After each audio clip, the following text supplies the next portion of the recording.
ଜୟ ଶ୍ରୀରାମ। ଜୀବନରେ ରାମଚନ୍ଦ୍ରଙ୍କୁ ଆଦର୍ଶ ମାନିବା ଏତେ ସହଜ ନୁହେଁ।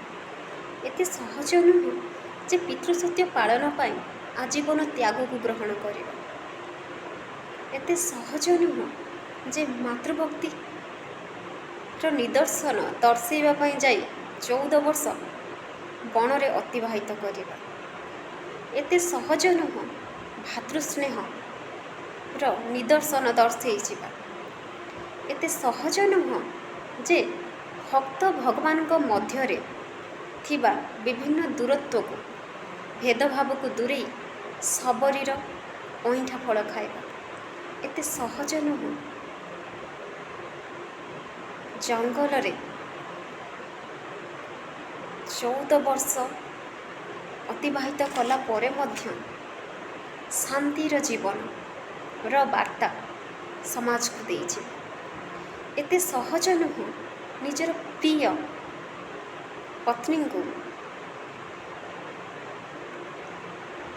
ରାବଣଙ୍କ ଠାରୁ ଉଦ୍ଧାର କରି ଆଣିବା।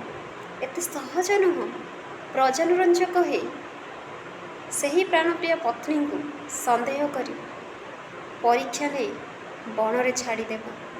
ଏତେ ସହଜ ନୁହେଁ ତାଙ୍କ ଜୀବନ, ଯାହା ଆଜୀବନ ତ୍ୟାଗରେ ସମ୍ପୂର୍ଣ୍ଣ। ମଣିଷ ଜୀବନରେ ମର୍ଯ୍ୟାଦା ରକ୍ଷା ପାଇଁ ତ୍ୟାଗ ଏକାନ୍ତ ଜରୁରୀ।